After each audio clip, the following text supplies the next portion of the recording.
का टॉपिक है आवेशित खोखले गोले के कारण किसी बिंदु पर वैद्युत विभव। माना कोई आवेशित खोखला गोला है जिस पे आवेश Q और उस पे पृष्ठीय आवेश घनत्व तो सिग्मा है और उससे हमें r दूरी पर किसी बिंदु पर हमें वैद्युत विभव ज्ञात करना है।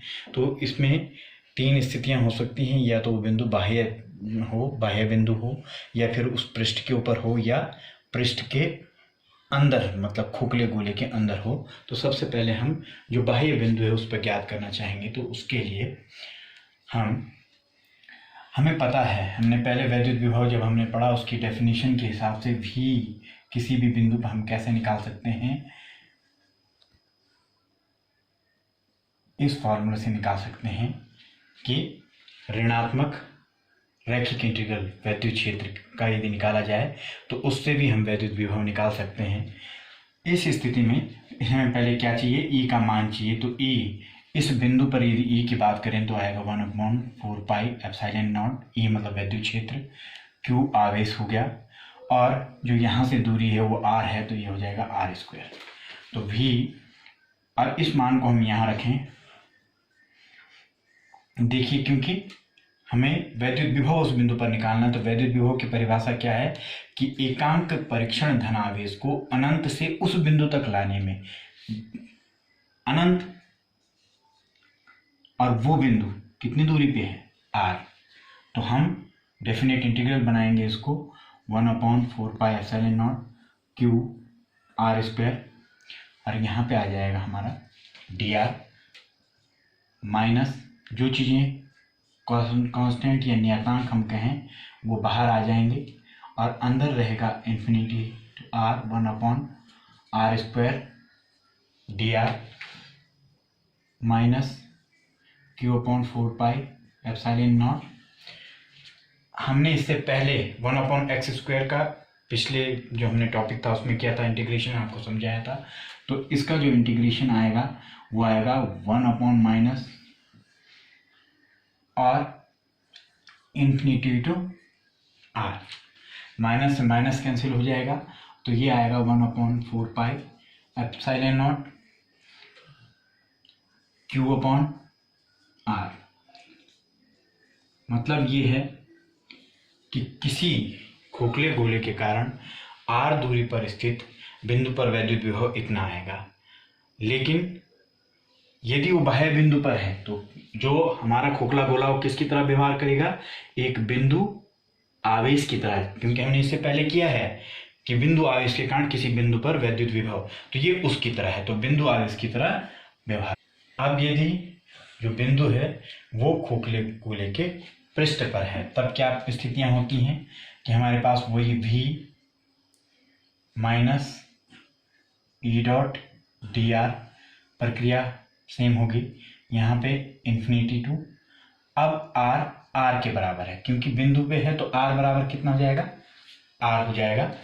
तो V फिर वही माइनस इन्फिनिटी टू R, यहाँ पे 1/4πε0 Q/R² dr, और इसका भी V, क्योंकि पिछले तरीके से भी हम बात करें तो वही आएगा 1/4πε0 Q बाहर आ जाएगा। इसका 1/r² का यदि इंटीग्रेशन करेंगे तो minus 1/r infinity to R, और माइनस से माइनस कैंसिल हो जाएगा, तो 1/4πε0 Q/R। यदि पृष्ठ पर है तो वह विद्युत विभव V 1/4πε0 Q/R होगा। लेकिन यदि पृष्ठ के अंदर वह बिंदु है,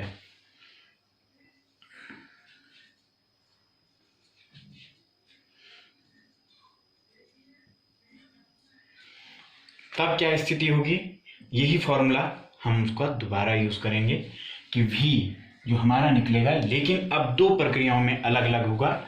एक बार इन्फिनिटी से R और दूसरी बार R से R।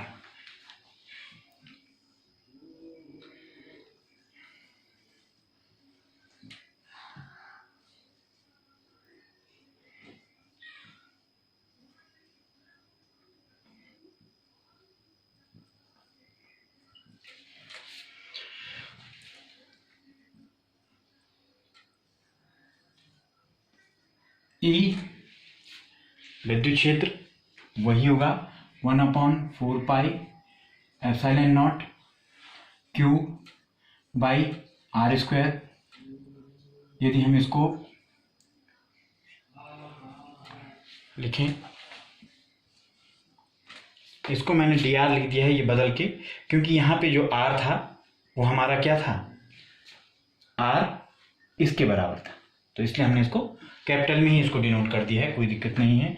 और यहाँ देखिए, क्योंकि ये अंदर का क्षेत्र है तो यहाँ पे इलेक्ट्रिक फील्ड विद्युत क्षेत्र क्या होता है, शून्य होता है, तो ये संपूर्ण शून्य हो जाएगा, क्योंकि शून्य से मल्टीप्लाई हो गया सारा शून्य हो जाएगा।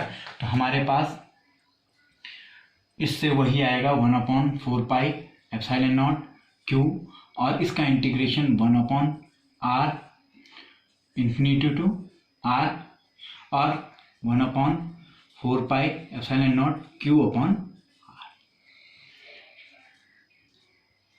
देखिए ये चीज इससे मेल खा रही है, मतलब यदि खोखले गोले के अंदर हम जाते हैं तो वैद्युत विभव में कोई अंतर नहीं पड़ता, जितना उसके पृष्ठ पे हो उतना ही उसके अंदर भी वैद्युत विभव होगा। यदि इसी को हम ग्राफीय स्थिति की बात करें, यहाँ पे यदि वो दूरी है r, तो यहाँ पे वैद्युत विभव यदि हम ग्राफीय निरूपण करें तो यहाँ पे एक समान आएगा और तब जाके ऐसे आएगा।